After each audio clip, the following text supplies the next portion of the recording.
Sustentar e Jovem Pan apresentam Business Transformation. Olá, tudo bem? Raul Javales do Business Transformation. Queria falar um pouquinho com vocês sobre redução de custos. Por que um tema diferente de inovação, diferente de tecnologia? Porque a pandemia continua por aí. E esse tema tem que ser crucial para o nosso dia a dia, porque na operação de qualquer negócio, controlar os custos é fundamental para que eu melhore minha margem, para que eu tenha um resultado mais positivo. Mas eu trouxe esse ponto para discussão hoje, porque a pandemia está pegando muito pesado no resultado dos negócios. E a melhor maneira de a gente começar a tentar recuperar um pouco margem é controlando custos. O que seria isso? Primeiro, comece pelo teu mapeamento de custos. Ou seja, você precisa saber em que você gasta. Eu preciso entender se o que eu gasto em telefonia, o que eu gasto em aluguel, o que eu gasto em folha de funcionários, o que eu gasto em material de escritório. Pode parecer um detalhe assim bem simples, né? Mas de pouquinho em pouquinho, conhecendo tudo em que a gente gasta, a gente consegue fazer uma redução de custos bem significativa. Qual a provocação em relação a isso? Primeiro, tem uma hierarquia de valor. Você saber realmente em que você gasta. Você falar assim, Raul, mas todo mundo faz isso. Não, não faz. A gente está muito baseado a ter uma estimativa mensal do gasto que a gente tem, fazer o pagamento. Eu falo que gerencia muitas vezes com saldo em caixa e não fluxo de caixa. E nesse pagamento a gente faz a lógica de tenho dinheiro, consigo manter aqueles pagamentos, mas não numa relação direta com a minha operação e com o meu negócio. Nessa relação de custos, nesse vínculo com os custos, alguns pontos cruciais para a redução. Depois da identificação dos teus custos, renegocie contratos, converse com operadores de telefonia, troque de operador de telefonia se for o caso, faça uma operação diferenciada em relação aos seus prazos de pagamento, converse com fornecedores para extensão de prazo, divida algum pagamento que esteja muito pesado para aquele momento. Entenda que suas receitas diminuíram muito por causa da pandemia, ou pelo menos mudaram a rota. E você vai ter que ter um gerenciamento de custo muito mais eficaz do que você tinha antes. Às vezes, quando temos um resultado super positivo no negócio, ou quando temos uma margem um pouco melhor, deixamos um pouco o custo à mercê do dia a dia. E isso não pode acontecer. Nesse ponto crítico, nessa avaliação específica do custo de operação, também é interessante, depois do mapeamento básico, começarmos a identificar de maneira segmentada. Como seria isso? Entender, por exemplo, qual o custo de produção, o CPP, né, o custo de produto produzido. Eu entender quais são os custos inerentes ao meu produto ou ao meu serviço. Se eu tenho um produto X que fica pronto em tantos minutos na linha de produção, eu tenho que entender quanto ele consome de energia, quanto ele consome daquela máquina, quanto ele consome da pessoa que está trabalhando ali.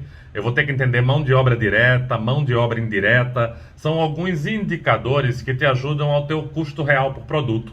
E esse custo real por produto, o que é que te permite? Te permite que você consiga fazer um gerenciamento desse custo e, obviamente, você vai conseguir fazer uma otimização desse custo.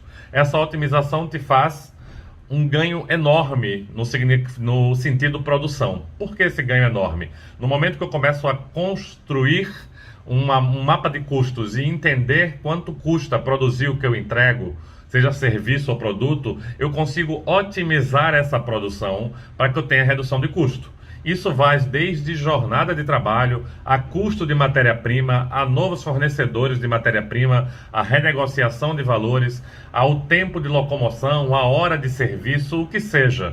Quanto mais a gente mapear esses custos e mais eu conseguir gerenciá-los, eu tenho um ganho fantástico no meu processo produtivo.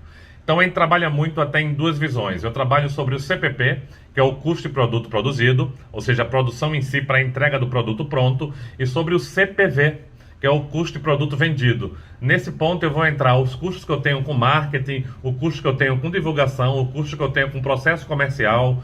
Eu vou entender também nesse processo como um todo como é que eu posso fazer uma campanha mais efetiva de marketing, como é que eu posso ter um ganho mais substancial em volume sobre o que eu faço. Se eu puder escalar isso um pouco mais, eu vou trabalhar com outro indicador, que é o CAC, é o custo de aquisição de clientes. Ou seja, para eu trazer um cliente para o meu negócio, o quanto eu tenho que investir para ter esse cliente comigo? Esse investimento compensa o retorno que esse cliente vai dar? Esse investimento é o suficiente para que eu consiga expandir o meu negócio de maneira rentável, com margem positiva? Às vezes eu posso até pensar em trabalhar numa expansão com a margem negativa, mas isso tem que ter um prazo pré-determinado e muito bem estudado para que eu consiga saber. Eu vou trabalhar com margem negativa por 1, 2 ou 3 meses e depois desses 3 meses eu vou começar a ter uma curva de crescimento na minha margem e eu vou começar a recuperar o valor investido para esse crescimento. Então, revisitando um pouco do que a gente falou aqui, eu falei de custo de produto produzido, CPP, entender o custo diretamente ligado ao produto ou serviço. Eu falei de custo de produto vendido, CPV, o quanto eu gasto para fazer a comercialização daquele meu produto. Eu falei de custo de aquisição de clientes, o CAC, para saber qual é o meu investimento para que eu traga clientes para o meu negócio. E eu falei no geral e no início sobre custos gerais da empresa, para que você entenda inicialmente, mapeando todos os custos, qual o impacto que isso representa no teu negócio e quanto você consegue otimizar disso. Geralmente eu gosto de trabalhar com uma métrica tipo redução de 10% do custo. Lógico, uma redução prática, inteligente, para que a gente também não prejudique a entrega nossa.